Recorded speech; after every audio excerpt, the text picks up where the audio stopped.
This simple wooden cross was entrusted to the youth of the world in 1984 by Pope John Paul II to carry the cross as a sign of Christ's love for humanity. Young people have carried this cross since the first World Youth Day in 1985.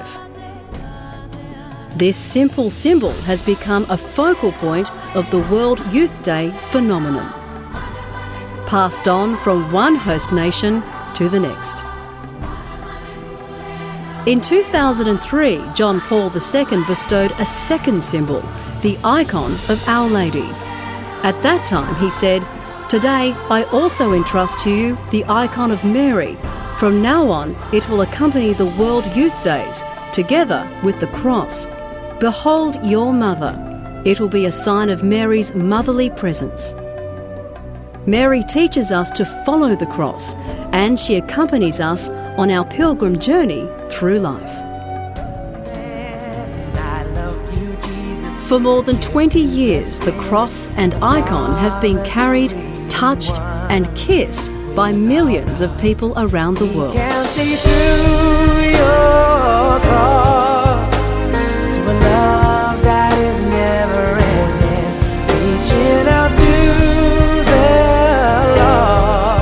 Young people have carried this cross, creating history by taking it and the icon of Mary to some of the most significant locations of our time. In 1985, young people secretly took the cross behind the Iron Curtain into communist Prague. In the wake of September 11, the cross was taken to Ground Zero in New York.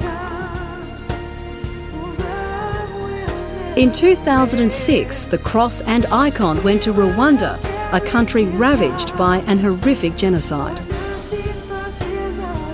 In early 2007, the cross and icon travelled to the demilitarised zone that separates the people of North and South Korea. The cross and icon visited Gizo in the Solomon Islands just days after locals experienced a terrible earthquake and tsunami. And in the midst of a divisive and heated election campaign, the cross and icon made an historic visit to East Timor in April 2007. Locals in these countries said the cross and icon couldn't have arrived at a better time. In every location, the cross has brought Christ's message of peace, hope and reconciliation.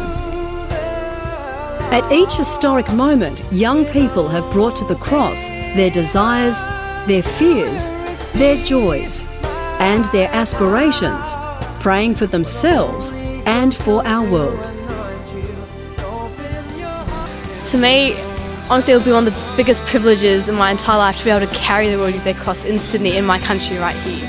Perhaps the most powerful experience of the cross and icon is the experience of being able to hold it and touch it for yourselves. This is a cross that's not made to fit inside a church. It's not made to be looked at. It's actually made to be carried and to be touched and to be kissed by young people. The key thing is to try to touch the cross and to make a personal encounter with Jesus himself.